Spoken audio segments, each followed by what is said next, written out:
I'd say the last thing I would think of or tell a guy is invest in becoming the kind of man who can love, lead, and serve like Christ. And before you ask, who should I marry? You should ask, who am I becoming? Because a Christ-like man will become a Christ-like husband. All right, guys, episode 80. Good evening, Paul and Caleb. Tonight we're going to talk about godly husbands. We are going to go over Ephesians 5:25-33, Colossians 3:19. Those are going to be the verses of the evening. But before we start, guys, I'm going to ask you a little question pertaining to the topic we're talking about tonight. Ooh, you got an icebreaker for us? Okay. Let's go. I do not. Icebreakers. I'll let you guys know. You're right. going to learn to love him here. You're going to That's right. learn to love them. When I'm kicking it off, I'm going to have an icebreaker. All right, quick question for you guys. What was one expectation you had about marriage that turned out to be way different than reality? And it can be funny, it can be serious. It's your choice, and go.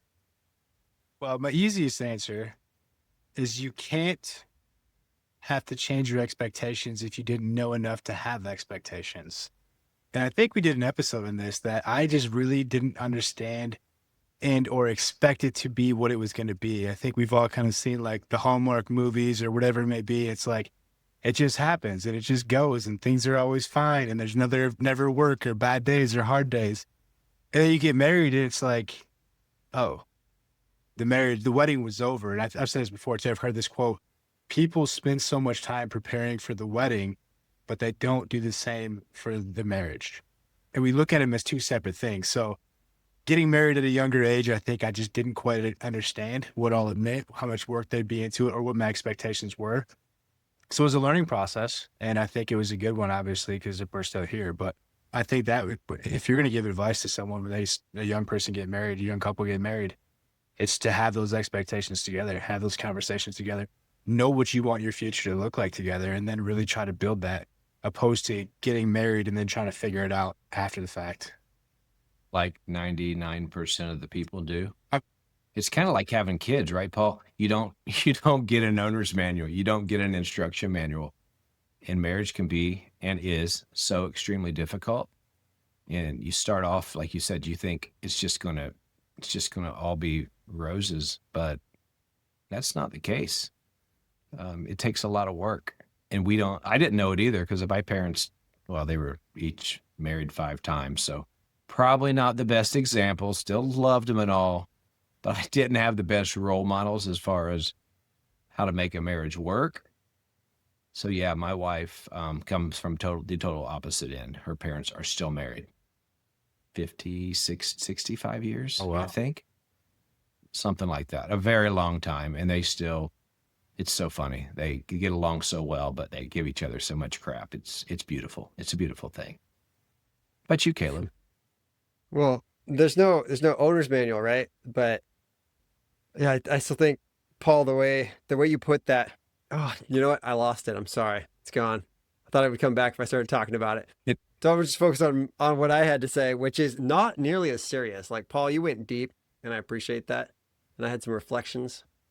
And then I panicked because I've got the question and I cannot remember anything else other than that I have to answer this icebreaker question. You want the question again? No. It's Okay. a question about whether or not, what changed as I got to know marriage from the inside. The reality of it is that, I knew that there was a honeymoon phase. Mm-hmm. And fortunately for us, it was not as bad afterwards. Like, we didn't have a hard shift out of that. But we did continue to change who we were. And I think that was the thing that I did not expect to have happen. I thought, this is who I married, this is who we're going to be. And definitely for the better that we have evolved. Obviously, like I am not going to be the first. I probably will never say that growing is bad, right? Unless you're growing in the wrong direction, which I would count as decay. But growing with my wife, and I'm glad we did, because when we got married 11 years ago, neither one of us was attending church. Fortunately, we were not practicing Christians at the time. Right. And now very much into that again, which is great to have that we both moved along that path together.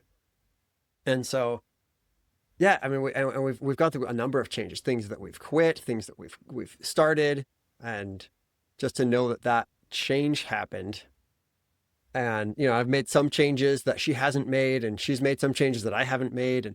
And we balance each other in a really healthy way, I think, from that. So I'm glad that we change and we're not still the same people that we were. And so at our 10-year wedding anniversary, you know, to have God actually be in the ceremony, you know, and prayer and all these things that we were like, well, I don't think our friend group would like that. So we won't even go near it, right? Because it was such a not a part of our life. So yeah, changes for the good. It was just a pleasant surprise in marriage. They say every 5 years you're a different person than you were 5 years previous. I think that's bullcrap. I think it's way more often. So 33 years marriage for Bobby and I. She's very glad that I changed from the person I was that she married. I guarantee it. And I'm pretty sure when Bobby listens to this, she's going to laugh really hard at that. But yeah, we change often. She's a different person. She was great every time. I definitely needed some changes. So I'm buttering her up a little bit there. What would you guys say to that? I mean, I don't know how often like a major like personality change would happen. Like when I was going through my MBA, right? I was very serious. You wouldn't find me in jeans, right? And it was like if I wore a t-shirt, it was because I had like a blazer over the top, right? I was Mr. Business and professional and all this stuff, right? I just come from an engineering firm as a software developer, right? I've got all these things that are like, this is the face that I'm wearing, right? And that lasted probably about 5 years. And then I switched into like startup Caleb, like, right? And a totally different pattern. And it was, you know, maybe not 5 years, but maybe 3, maybe 4, where I'm not really taking things serious. I'm kind of just out to make friends and enjoy life. And, you know, making money didn't really matter anymore, or that sort of thing. And, you know, now I'm 5 years into being a stay-at-home dad, and suddenly right on the, you know, the 4-year-ish mark, it's podcasts and men's coach and really leaning into some of the skills that I've been developing this whole time. I think that there is a pace to that we go through these things. And, you know, I've talked about this with guys in our community about how there are these different things that we're focused at, right? God gives us a different purpose at different phases of life. And I think to me, that's really what defines who we are at that stage. So the character changes based on what are you aimed at. And if you don't have anything, if you're drifting and just wandering aimlessly, then that's a phase too. And, you know, you can only sit on the couch smoking weed and playing video games for so long before you should at least get kicked out of that phase, right? For some people that lasts a long time. For some people that's pretty quick before they get itchy and they got to go find some reason to be living. Glad you came through that phase. Me too. It's a couple of reflections there. You said something along the lines of God uses you for a different purpose. And I immediately thought of, because we talk about Tim Tebow quite a bit on here, because I just love that guy. There's an interview with Johnny Manziel, and they asked him, they said, why do you think Tim Tebow's football career didn't have more success in the NFL? Because he's very successful, obviously. And he had said, I don't think it was because he wasn't a good enough football player. I think it's because God had so much other talents in him that he needed to pursue those. And obviously, if you look at the impact that he has, I couldn't think of a truer statement, because it wasn't that he's a bad football player. It wasn't that he couldn't handle his own football field, but the way that he speaks, the way that he provides biblical truth, the way that he connects to people, the way that he fights against human trafficking and he takes care of kids that have special needs, like all this stuff he does, like the impact that he has doing that, I think is far greater than the impact he could have had in the field.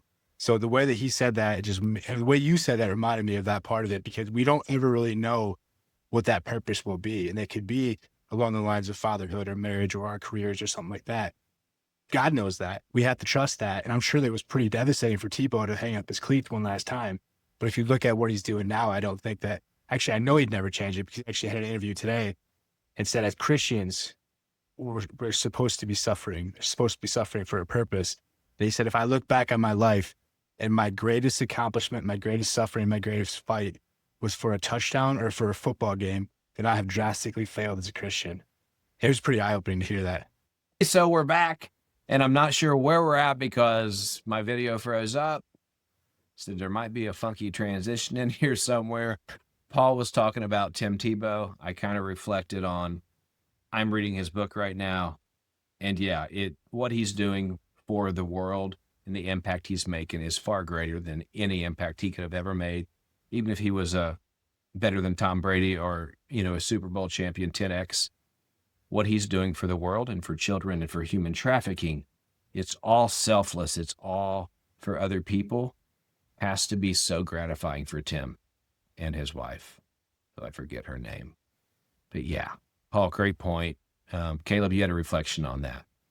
Yeah, I wanted to share around what Paul you said around the if the touchdown is the thing that you strive for, right? That's the greatest accomplishment of your life.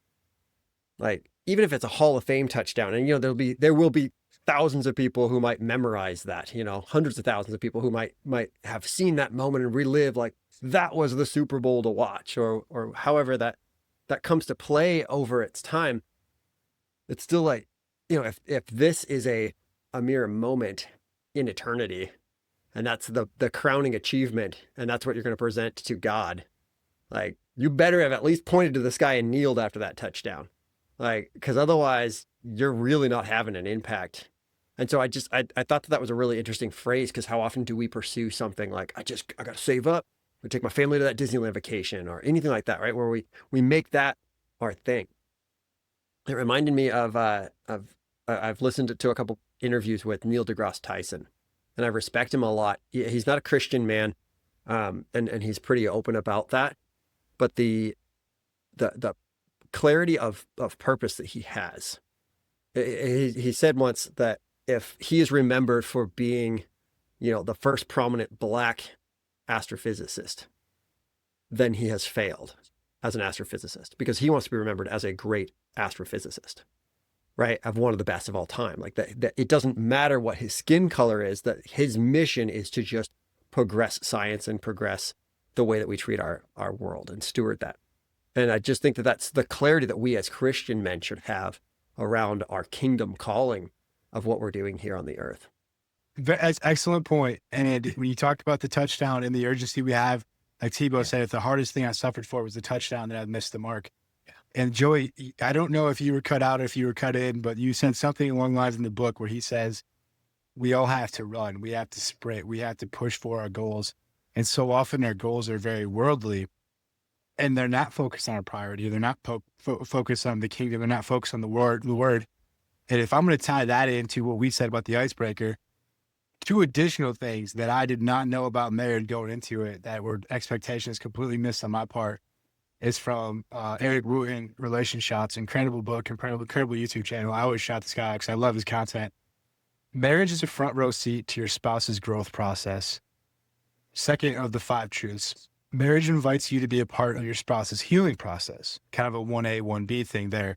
So if we're going to talk about missing the mark of our expectations, and we're going to talk about running with a sense of urgency at all the wrong goals, we got to flip that. And we got to start running towards a sense of urgency, with a sense of urgency to the right goals and the right priorities. And those two things to me are huge ones. If we're going to be a godly husband, if we're going to love our wife like Christ loves the church, those are two things that we have to fully understand and fully grasp, and really study our wives like we talked about last week, get to know them and understand how we can be a part of that growth process and help them get past that rather than hold them back. Well done on bringing us Told back you. in. I was not going to do that fine of a job. So the biblical foundation for tonight's topic would be Ephesians 5:25. Husbands, love your wives, even as Christ also loved the church and gave himself for it. Now, last week and this week are parallel, but they're different. We talked about isolation last week. Today, we're really going to focus on what we can do as husbands to treat our wives in a godly manner, like Christ loves the church. So the first question, guys, what does that mean? What does that look like? Loving our wives like Christ loved the church. Easy to say, maybe not so easy to articulate. I have a lot of thoughts for this, but the first thing that popped to my mind is discipline. And that's the same thing with our walk in faith. We have to have discipline, because a disciplined husband doesn't just love their wife on accident. They don't just love their wife when it feels like they should. They love them on purpose. Same thing with our faith and our relationship. It's not an accident. It's a very intentional, purposeful walk each day. And that's what I think ties back into a way. If you want to love your wife like Christ loved the church, discipline, intentionality, and purpose each and every day. I think of discipline. Then I'm going to turn that into sacrificial love. Okay. That's where Christ gave himself, and our role as husbands, it's not based on what's easy, right? Or preference, but it's that costly self-denying commitment. And I was listening to a different podcast this week, another Joby Martin, and he talked about what is sacrificial love. And he said that's loving when it hurts. It's loving when someone's not good to you. Someone, maybe they hurt you really bad. Maybe they said something to you that was really hurtful. Maybe they physically hurt you. Maybe that's your spouse. But he really dug deep into that. He's like, sacrificial love can be pretty awful. And it hit me. I mean, hopefully our marriages aren't like that, but there are marriages that are like that. How hard is it to love sacrificially when you're not being loved in return? Question for either of you. It's really hard. Not from personal experience, but the number of hurt men that I've encountered who are in that situation. I mean, I just have so much empathy for them of going through that and being told, like to lose every argument. And that's the secret, right? And they're just like, I don't think I've ever won an argument. Like, and it's obviously not still fixing the relationship. And so I can, on their behalf, I can empathize and express the frustration that a man in that situation has, and it's just like, when is it my turn to not just sacrifice, but to finally get something back?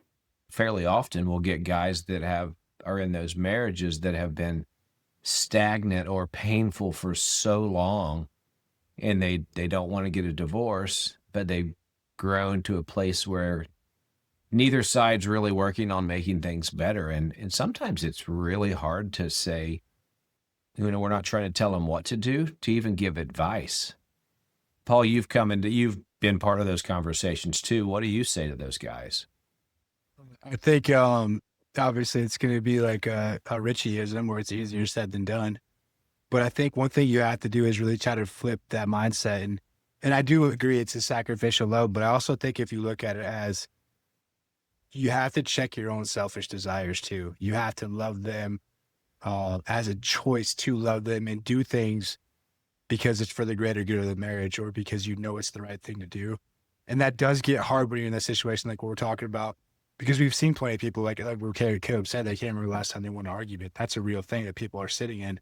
And I think there's just a lot of ways you may need to check the efforts that you've done. And I'm not trying to say that I have to take complete ownership of this, but it could come down to like, you may not be loving them the way that they need to be loved. Therefore, they're not going to love you back the way you need to be loved either. And that can start with a shift in our own direction as far as loving them differently, trying something differently, talking to them, communicating with them, asking them. And it doesn't change all of it, right? I think Joby Martin even said, you can have all the right steps. You can do all the right things, the 5 love languages, the communication, the open-ended questions. But if you don't first have that choice of love by both people, you can't use those things yet because there's other things that have to be taken care of and addressed first. So I don't know that I have the right answer for this. I don't think that there is a right answer for this. Otherwise, we probably would be writing a book right now and not being on a podcast.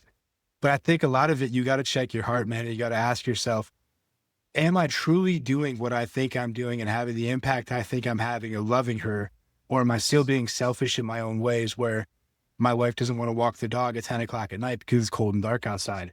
I can go do that, but am I being selfish of like, oh, dude, it's cold outside, I don't want to go outside, right? There's little things like that I think over time they can add up and they can really snowball into greater things or worse things, I should say, more disastrous things. Yeah, that example of like, who's going to get out of bed when you forgot to turn the light off, right? Like, I want to be the first one. I do. It's not always in my heart to do that. Right. And sometimes my wife will, she'll just so politely let me know like, oh, look, the light's still on.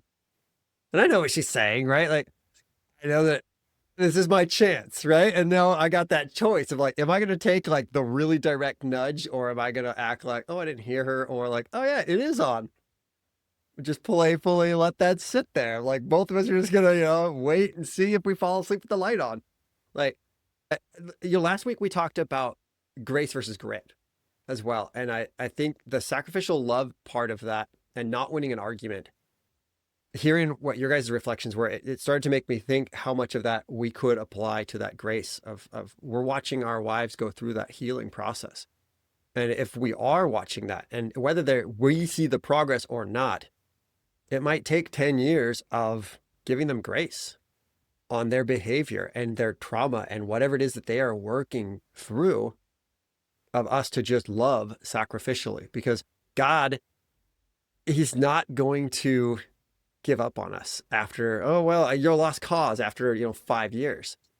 God pursued me for 2 decades, right? To really actually capture my heart, that I probably had the same faith as I did as a kid, right? But then all the worldly stuff for my teenage years and all the way through, until 5 years ago or so. So, I mean, I had almost 2 decades of just like, or a decade and a half or so of God, like not giving up on me, still hitting me with blessings even sometimes. Just that is like, I don't deserve any of that.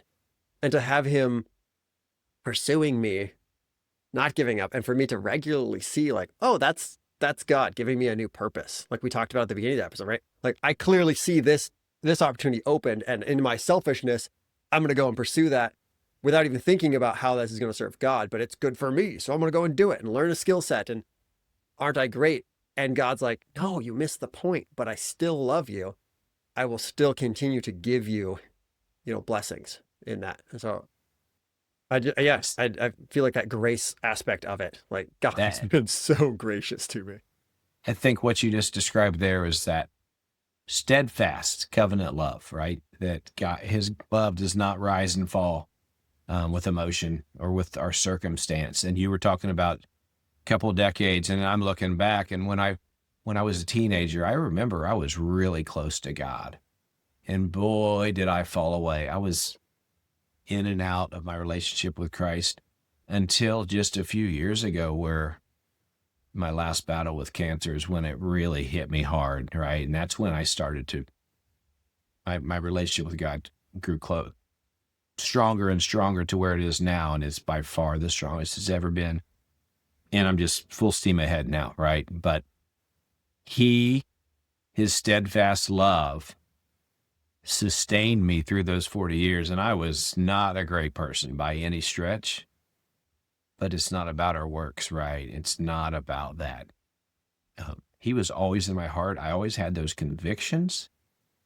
And if we can think about our spouses with that steadfast love, right? Where our love doesn't rise and fall with emotions and circumstances and how they treat us and what they do.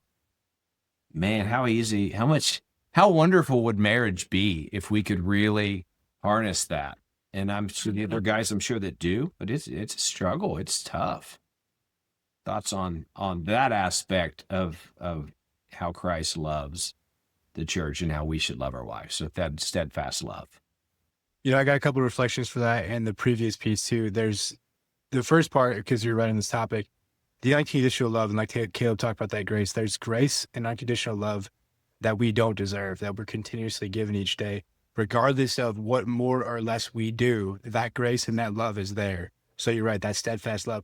How amazing would that be if you had that from your spouse, or you gave that to your spouse? And I'm sure there are certain things, right, that would probably be outside the line of like, I might not be able to forgive this, but let's think past that. Let's move those out of there, where it's just typical day-to-day resentful scorekeeping, whatever it may be. If you flip that to, no matter what you do or don't do for the daily chores today, I'm going to love you no matter what. And I'm here for you, and I support you, and I encourage you so much. And I think that just creates such an environment of safety and potential and possibility for your love and your marriage. Back to Caleb's point earlier about the argument and not wanting an argument. I'm not trying to bring us back up. I'll bring us back. Just ride with me. I'll bring us back through. Another one of the things that Eric Woon talks about is marriage is a commitment to a specific set of unresolvable issues. And I think too often we don't think about that, because there are things that you will not agree on in a marriage, no matter what you go through. There's some pretty core things that you probably should agree upon, right? Like schooling, education, religion, those kind of things. Those are pretty pivotal. But there are some certain things that you will not agree on, and those can lead to arguments. They can lead to fights, but you just have to kind of understand that there will be some things that we can't resolve. And you said something about the growth process.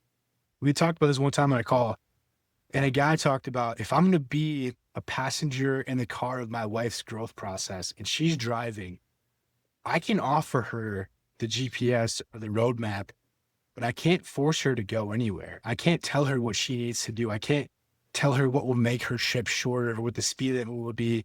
He said, I have to literally be a passenger in that car and know that she has that wheel. And all I can do is be a suggestive, encouraging, supportive, not suggestive, supportive and encouraging passenger. Because if I grab that steering wheel, if I tell her what she has to do or try to control that situation, she's going to get resentful. She's probably going to jerk back, could crash the car, right? That could take us a number of different ways. So to tie this all back in, man, I think that we all need to understand we are a passenger. This maybe fits. We're a passenger in our wife's growth process, but we have the ability to influence in such a way by the way that we lead through love and the way that we lead through the Bible and the way that we lead with the religion. Like, we have the influence and ability to sit there and guide them where we think that our marriage should go together, supportively and encouragingly, without grabbing that wheel. I hope I tied that back together. Yeah. Is, let's say that we're talking to a young man or we're talking to a young couple. What advice, what encouragement, or what direction would you give that young man to step into the leader of his family as a godly husband? Would that summarize everything we're trying to accomplish? I think so. Okay. So another thing on this, like losing the argument, because I hear this so often, and I don't want people to feel like you become a loser in the relationship, right? Like, or that your wife becomes a loser, right? If you win the argument, but it really is about that thought process. If you're having an argument with your wife, there's not going to be a winner and a loser. If you guys don't agree and don't come to some sort of relational repair around that argument, you both lost, right? And so always lose the argument. To me, I want to spin that perspective and instead really lead into like the argument, both of you should be winning the argument, right? It should be a discussion, not an argument. Like, you're not combatants, you're not on opposite sides. And I've talked before about putting that frame of like, what is the point of this? What are we working towards? What is that perspective that we're looking towards? And having that in place with a wife, especially if you have a difficult wife, or you know, you're having the same fight and you feel like you're switching from being able to just view that with grace and into like gritting through it, like we talked last week. Try to hit that with some sort of a frame of like, babe, this is what I want for us. Like, let's work towards this. And that will help. I hope that will help so much to really get through and not view it as an argument of who's going to lose this argument, who's going to win this argument, but instead be like, what do we want to get out of this? What are we trying to resolve? Is this a marriage problem? Is this, you know, is this a difference in values that we will not be able to both agree on of how schooling or how religion or something should be dealt with? And if it does hit to that point of like, right now in our relationship, we're not ready to tackle that discussion, that issue, then let's at least figure out how we're going to still sleep in the same bed and love the same God. Joe Bailey once said, you can either win the argument or you can win the heart. And I think what you're saying too, what he said is aim for the heart. And you're right, man. I think, and I talked about this before, we know obviously the three chords, there's us, our spouse, and God in the marriage, but I also think you have to look beyond that in a sense of like, there's me, there's my wife, and then there is our marriage. And you have to protect that piece of the marriage. So like what you're saying, this is the visual I thought of. When you get into these set of differences, and you get into disagreements, you almost have to check your own desire to win aside and say, what makes the marriage win? What makes the most sense for both of us? Like you're saying, like shift that to, you're not winning or losing, but you can both win when it comes together for the marriage, opposed to the opposite, which would pull it apart. Yeah. What is your intent? In that, Caleb called me out a couple of weeks ago on this very thing. I'm not going to get into details, but I screwed up, right? I asked a question to prove my wife wrong, and it did not admit that I just wanted to be right. And so we were bickering that night. I came down here. We were talking right before a recording, actually. And he said, what was your intent? Why did you ask that question to that other person? And I'm like, bro, yeah, I wanted to win an argument. And on that topic, another Joby Martin podcast, one of the guys in there said he had asked a really old man how do you stay married? What was your secret to marriage? And the old man said, always lose the argument. Doesn't matter. Always lose the argument. And Joey's like, at first I thought that's bullcrap. But then he's like, the more I thought about it, it's probably a pretty good idea. Most of our arguments really don't matter. I mean, they really, if it's really important, yeah, you stand your ground, of course. But I just thought that was comical. But how true is it? Yeah. If she wants to tell me to slow down faster, then I'm slowing down. Like, that does not hurt me to do that. Just do it. It's Thanks, fine. babe. Thanks for looking out for our safety. Like, you care a little more about being safe than I do, and I appreciate you expressing that. I'm working on that one, Caleb. I'm still struggling, but I'm working on it. Dude, I think many men struggle with those kind of unsolicited advice. Yes, we do. But the intent behind it, right? Like, that can be your wife's value of, like, I want to feel safe, or I want more quality time with you, or like my wife asking me, like, come to bed, quit staying up so late. Like that's a bid for connection, right? Like, recognizing those things. It's such an important part of how we can show our wives affection. And so, to tie all this into relationships in general, more broadly speaking, right? Because we've been talking about marriage a lot. And I know not everyone is married. A lot of people want to be married that aren't married. Some people don't ever want to be married, but they're still going to have significant relationships, an intimate relationship as far as knowing someone's inner workings, their heart, right? And a lot of this can still apply between those two people, right? Like you and your friend, or you and a prospective wife, if you're a single guy. And so I'm curious, you guys, how does this switch over into that? And do one of you have a better framing for that question? I think there's two parts, right? I know we're getting close on time, but I don't know where we're at specifically because we had the camera issue, but let's break this down in two pieces, if you guys will. If we want to look at being eventually a godly partner, a godly husband in our marriage, it first starts with being a godly man. So for the people that aren't in a relationship yet, I don't know that you could ever fully see yourself being a godly husband if you don't start to focus first on being a godly man. So do you guys want to touch on that piece first and then we can tie them together? Or is that derailing too much? I'm just trying to be broad enough of, we do have guys that are single, and I do know there's kids that 18 to 24 that will listen to this. And there's a couple of the other guys that talk to me about stuff. They're not in committed relationships yet. They are godly. They're striving to be godly men. So I think that's first the foundation that you'd ever have to fully be a godly husband. Be the person you want to attract. Yeah. Right? Like if you want to attract, like my wife and I, we got really lucky that we were both foundationally Christians who already had the Holy Spirit living in us. And we were just running from that. At the same time, we ran into each other and God said, that'll work, and pushed us forward into the right direction, right? So we could heal each other and figure this out. That's not going to be the case for everyone. And if you want to attract a godly wife, you probably should be a godly husband and prepare to be that guy and go through the disciplines of becoming a godly man. It's actually a really good book, by the way. Yeah. Literally called Disciplines of a Godly Man. He said the name of the book. That is a good book. I have it. Shout out to the book club.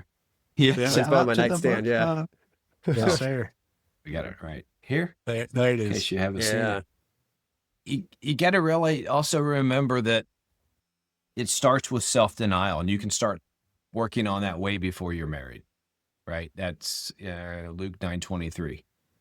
It talks about that very thing. And that habit that's just a habit you need to work on. And then if you do eventually get married and you're already working on that, serving other people, whether it's at church or serving the community or serving the special needs or whatever that may be, that's going to tie into your marriage really, really well. I didn't do that. I was all about me, even for the first 25 years of my marriage. So I learned the hard way. So I think this stuff is not just for married guys. We are obviously, all three of us are married, so we're sharing a lot of our personal experiences, right?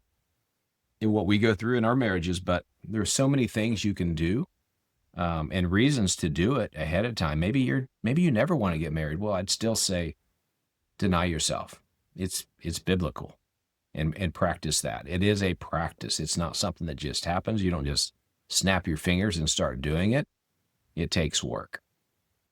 All this stuff does, right? Being a good athlete, being a good student, being a good son, brother, husband, whatever you want to be. If you're not looking at being a husband yet, everything you do takes work. It takes effort. It takes intentionality. You don't just stumble into those things. I mean, some people, I guess, even if you look at some of the greatest athletes in the world, yes, they were gifted with athletic ability, but they didn't get to that next level without that intentionality, dedication, to quote The Rock, blood, sweat, and tears, right? Like you have to have a very driven and aligned purpose that goes where you're trying to go.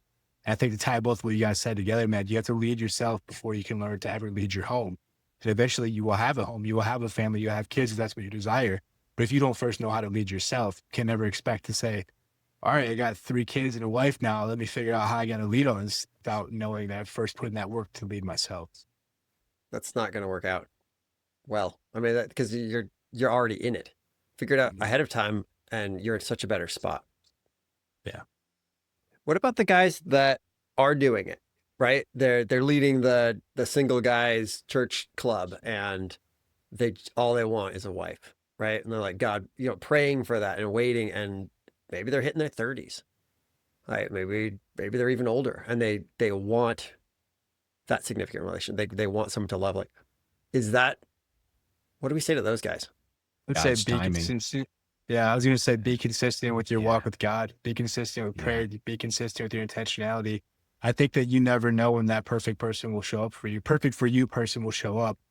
And if you're not doing those same things, they may catch you at a time where you're kind of like drifting off that. And that may be hard to hear that, but I think it's truly one of those things. You look at God's timing. Like, I wasn't expecting to meet Amber when I met her. Like, I wasn't expecting our life to take off the way it did in our marriage. Like, we had a kid first, obviously we got married, but all that happened on his timing, and so much other things in our life did as well.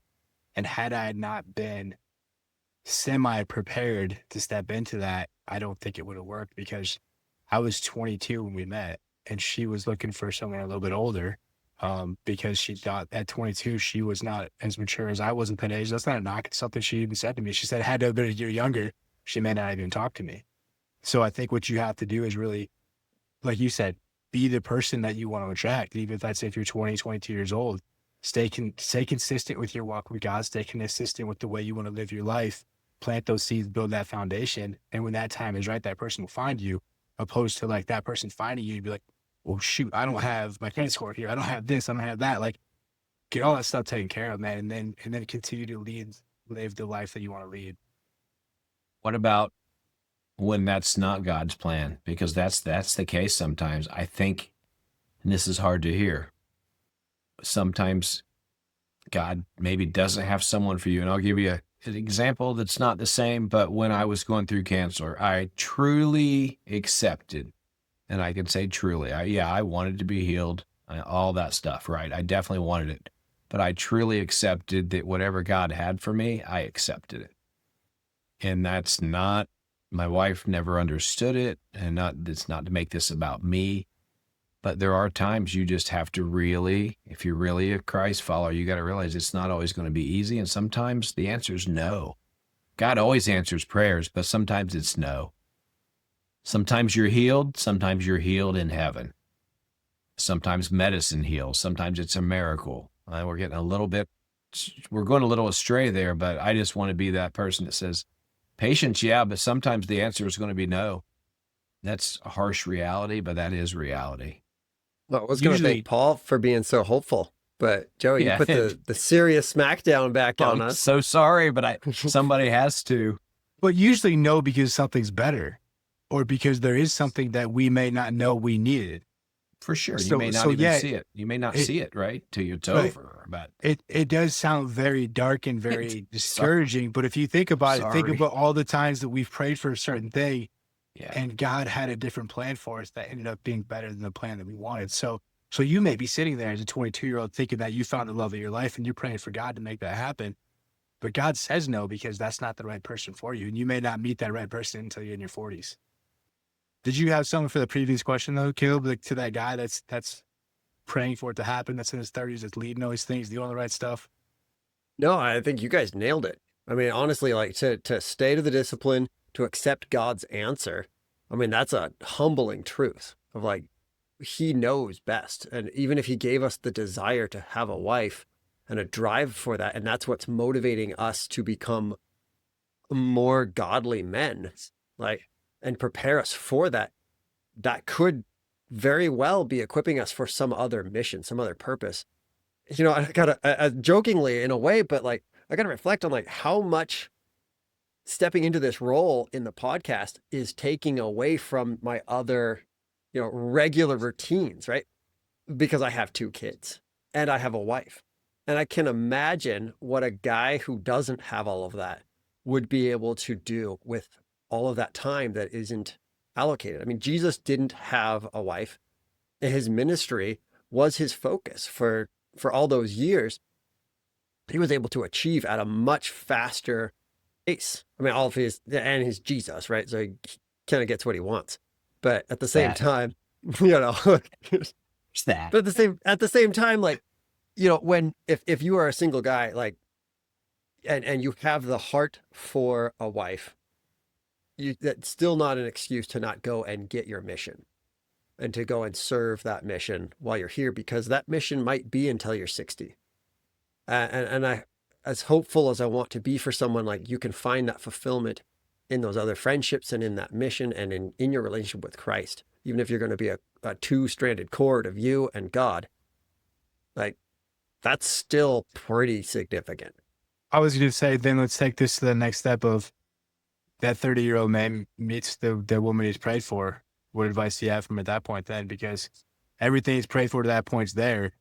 Now you kind of have to, I don't know, you got to step up, right? Because what you prayed for happened, but that doesn't mean you can stop doing what you've done.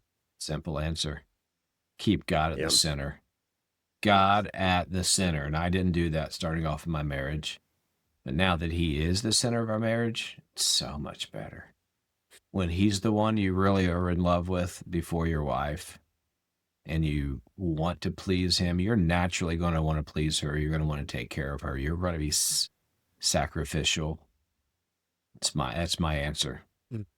I have 2 Yeah. friends that immediately popped into my head about that, who got married later in life or are on the quest for it. And when they found that woman, they continue to live a godly life with her, and to honor her and to honor each other's bodies and the difficult and socially abnormal method of like waiting until the wedding bells before you start doing anything intimate physically, and just the difference that made in their relationship and dating experience. So if I was giving advice to someone, it would be, hey, you found the love of your life, like, make sure, pray together, like, keep going through that part of the journey, get your hearts connected, make sure God's in it, and don't do the things that induce all the chemicals that make you no longer pay attention to the signs and the sights, and not to listen to everything else that's going on. Like, yeah, you can have a much stronger marriage, especially if you're late in life and you need those values and visions and who are we going to become in the next 10 years. Like, all those discussions are going to matter so much more the later that union is happening. And so you might as well know that up front and say, hey, in like 3 discussions that we can get through, all who I am, what I've been through, who I want to be. Like, let's go. Let's get this locked in, because you've done the. I love that.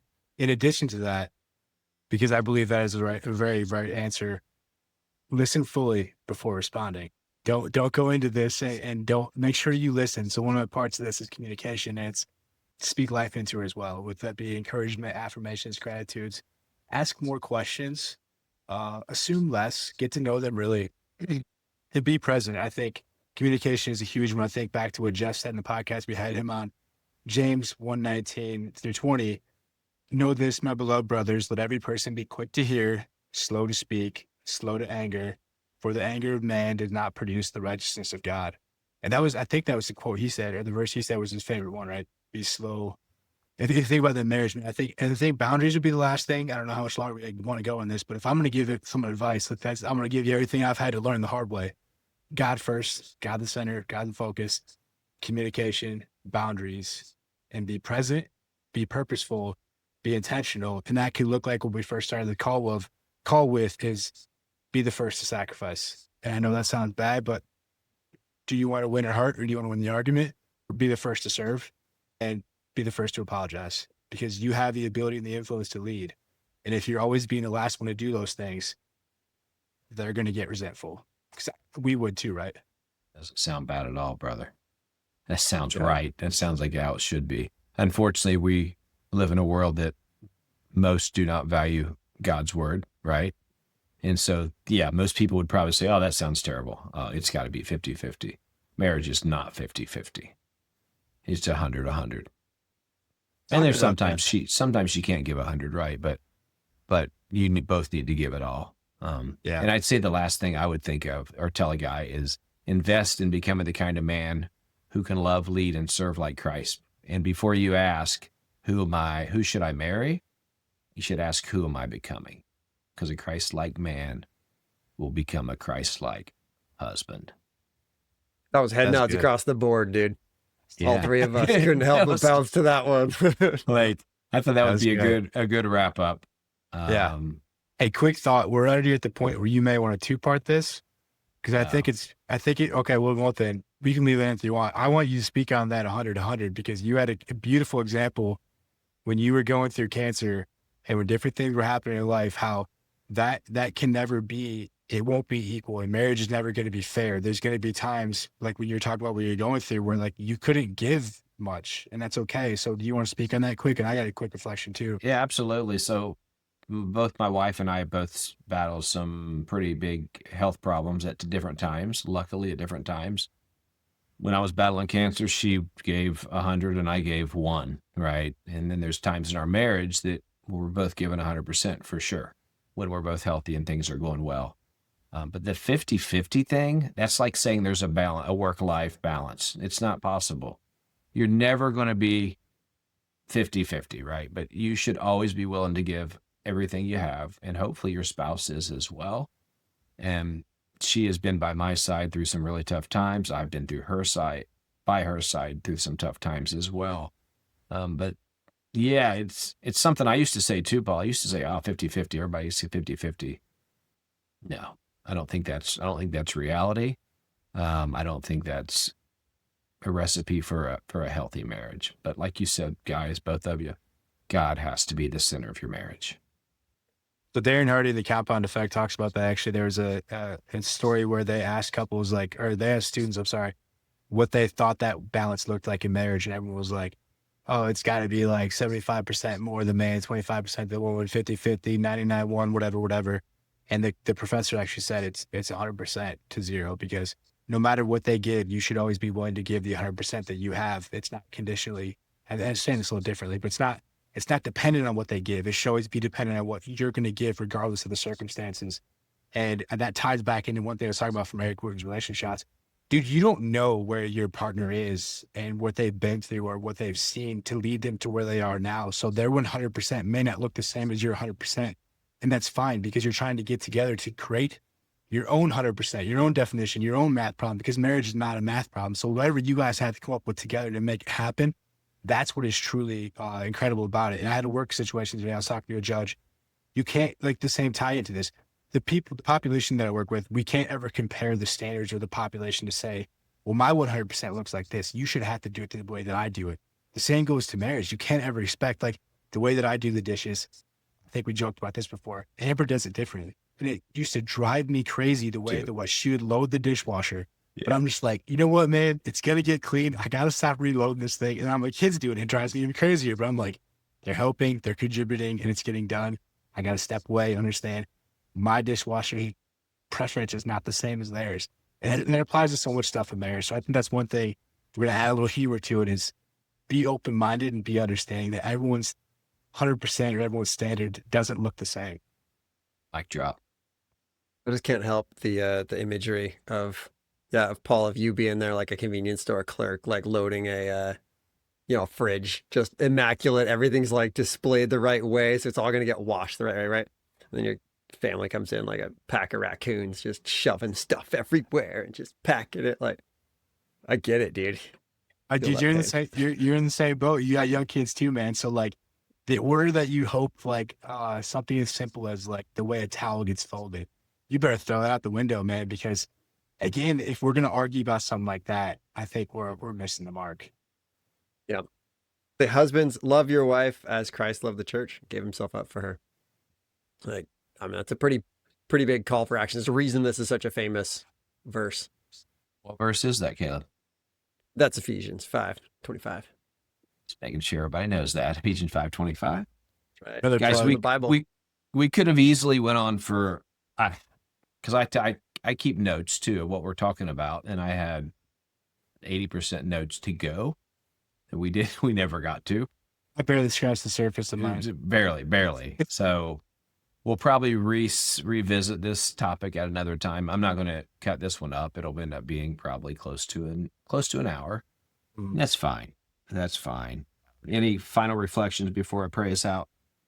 Yeah, Disciplines of a Godly Man. We talked about that book. We talked about the fact that we have the book club. More importantly, man, like this is the conversations that we have. These are the things that we talk about, the things that we work through. So I know you usually have. I'm so impressed by how uniform your closing line to the Brotherhood Forged website is. Like you got that down to a science. So I'm not even going to try it, but I'm going to set you up for it. I'm going to set it on the tee. I'm going to let you hit this thing out of the park. But seriously, this is the stuff that we talk about. And I was actually talking to somebody today. I won't go too long on this. A guy I work with is a coach as well. And he had said, we were talking about being in a book club, talking about friends that we actually read stuff and we talk about it to have that accountability. He goes, dude, how did you find a group of friends like that? I said, sometimes you have to create it. And this wasn't even something that we had just, Boom. I hate saying that we created it, right? Because it just happened. And the people that are in here happen and they bring their value to it. So like, but you have to be intentional about it because I don't have a lot of conversations like this outside of our community. So guys, if you're looking for this, it's here. As Paul said, that's what our community does. This is what we do. This is what we talk about. Real things, real problems, real emotions. We get raw sometimes. We are just authentic, and this is who we are. And if you're interested in the group, Brotherhood Forged with a D, Forged, one word, brotherhoodforged.com. Check us out. We'd love to talk to you. If we don't know you, we'd love to talk to you before you join, just to make sure you know exactly what you're getting into. But it is a men's Christian community, and we just support, love, and lift each other up. Jesus is the foundation of Brotherhood Forged. On that note, I'm going to pray us out. You see, I told you. Yeah, you teed me up. I appreciate that. All right. Heavenly Father, God, we thank you for this opportunity to share your word, Lord, to share the experiences we've been through, the hard stuff, the good stuff, the things we've learned, the things we've learned the hard way, God. We are just so grateful to be able to share this, God. God, we pray for strength to put off those harsh times and selfish times with our wives. We pray that for the guys and gals listening right now, God. We pray for our wives to feel cherished, to feel safe, and to feel strengthened by our Christ-like love in our homes, God. We thank you, God, for your patience and forgiveness. We thank you for this time together, God. I thank you for Paul, and I thank you for Caleb and the huge blessing they are in my life, God. We're just grateful. We ask all these things in your son's name, Jesus Christ. Amen. Man. I can't let it go to waste, bro. I thought you were going to call me out, so I prepared one. So bow your head with me one more time. Okay. Lord, shape our hearts before we try to shape our homes. Help us see our wives the way that Christ loves the church, sacrificially and constantly. Teach us to lead through humility, not pride, service, not control. Make us quick to listen, make us slow to speak, and make us slower to anger. Thank you. Amen. Amen. Hey, you can never pray too much, brother. I thought you were going to go for it. So I'm like, I'm coming prepared today. Well, you guys did the bullets. last two, so I just figured I would just kind of rotate. I say if your heart feels like you want to pray that night, we can all pray. It doesn't matter. God loves. Yeah, we're gonna have God's one of those. Yeah, that's fine. You We open, could you do close that every you night. Dude, fill we the could do creamy that center. too. I'm very down with that. Let us know, guys, in the comments below Yeah. if you Would like if you want more prayer. Everyone could use it. This is a month with Caleb, right? This is your fourth one or fifth one with us? fourth one, I believe. Okay. Fourth. All right, let's get some feedback because I personally, dude, we've done almost 80 of these now, and they've all been good. But this conversational flow we have between the three of us, obviously, I'm pretty biased, but I feel like this is going really well. So, listeners, friends, supporters, encouragers, wherever you got for us, lay it out there. We're always looking to improve this however we can, and we can't do that without you guys. Yeah, if There you you want go. this to get even better, let us know how. Yeah, we need feedback. So, and more guys in the community, we'd love to have you. And that's all I got. Be blessed, y'all. Even Oh, questions. and If you got questions, if there's stuff like this that you're like, hey, I'm struggling with this, throw it at us. We'd love to break it down. We'll do the best we can to answer it for you, but it'll definitely lead to some good conversation. Yeah, you can Yeah, get in the that. community, guys. We got the other 80% of our notes that we're going to discuss across the rest of this week. Exactly. As we go through this, like we have so much content that comes at you, and it's all on the same theme, the same topic for that week. So you have time to digest it and really process it like we do when we prepare for these. And then we get to go back through it with the community at, a week or two later when these episodes air. So it's such a good experience to go together through this. And, brotherhood bonds are forged in battle. I feel like we are just doing that every week after week, and it's only going to get better. Brotherhood bonds are forged in battle. That's good. That is good. You've been working on that, haven't you, Caleb? I'm actually an AI, so okay. I wrote it. Yeah. It just sounds good, though. All right, Caleb's folks. Yeah, close us out. Be blessed, y'all. Yeah, Jesus loves you. So do we. See you guys. Let's go.